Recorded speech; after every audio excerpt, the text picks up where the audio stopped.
Sam, thank you so much for Thank your you. inspirational talk here at TEDxBeaconStreet. Thank you so much. We're so happy to have you. Yes, happy to be here. So what inspired you to enter into the field of neuroscience? Yeah, so like I was saying, I'm a physicist by training, and I'm currently a graduate student at MIT.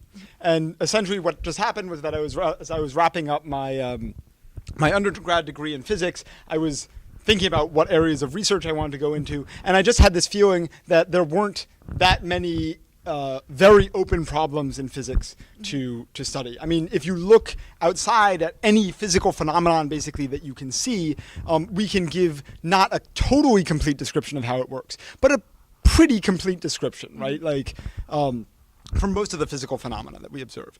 Whereas in the case of neuroscience, we just know almost nothing about the most relevant aspects of neuroscience to our lives. We don't understand thought, we don't understand dreams, we don't understand emotions, we don't understand memory. I mean, and we just have no idea. So it's a very open area, and it's very exciting to be there as a young researcher. Excellent. How do neuroscientists today record from the human brain? Yeah, so this was something that I didn't have time to go into in the talk, but actually we are able today to record from the brains of human adults in some cases, but only when inserting a recording device into the brain is indicated for some surgical procedure, basically. So there are a few diseases. The most prominent is probably epilepsy, where in cases of very severe epilepsy, you have to do surgery on the patient to remove a piece of their brain that is causing the seizures. And in that case, you can insert electrodes into their brain to try to find the locus of the origin of the seizures. And then while they have the electrodes implanted, then they can, if they want to, consent to have you do research, to have you record from those electrodes and see what's going on. So, and the way these experiments happen is very hard, because basically, if you're a researcher, you might get a call to be like, we have a patient, you have some number of hours before we're doing the surgery. Wow. If you want to do research with them, come now, right? So it's very difficult. Yep. But that's actually where this Jennifer Aniston and Halle Berry references came from, because we discovered, for example, the experiments you can do this way are typically pretty random. We discovered at one point a patient, I think epilepsy, had an electrode in their brain, and the researchers were recording from it and found that it was very specific, that neuron's activity was very specific for Jennifer Aniston.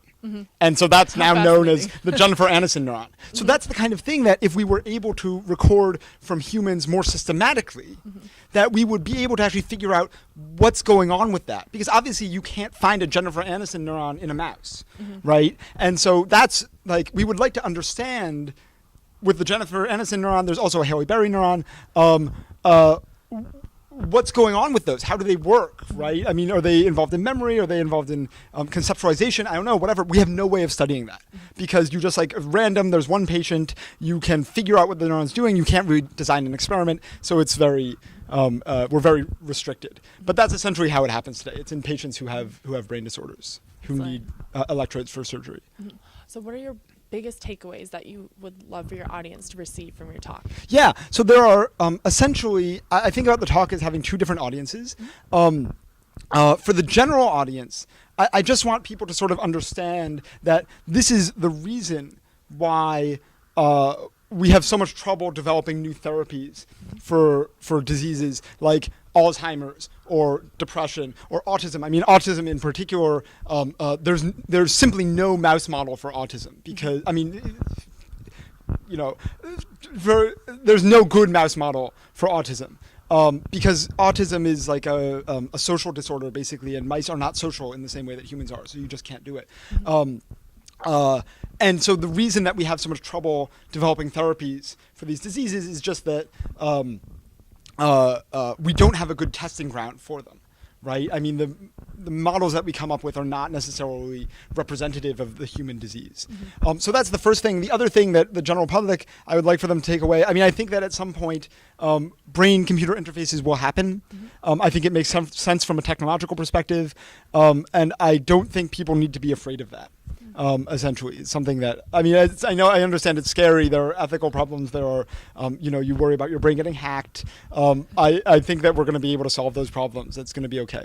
For the neuroscience audience, which is the second audience, the neuroscience audience will have taken something very different away from the talk, because there were like a bunch of very specific jokes, like the Jennifer Aniston, Halle Berry thing. Also, the Inscopix ad, which neuroscientists will recognize, or this very famous data set of calcium imaging in a larval zebrafish. The point is, the neuroscientists will get that, and I hope enjoy it. But the main point for the neuroscientists is that I think I understand that people are not working on how to do recording in healthy humans today, because there's no sort of reasonable path to get there. But I'm just saying, I think that it's not crazy to work on it. That it's hard, it's high risk. I understand why, if you're a new researcher, you might not want to work on that because it's very dangerous.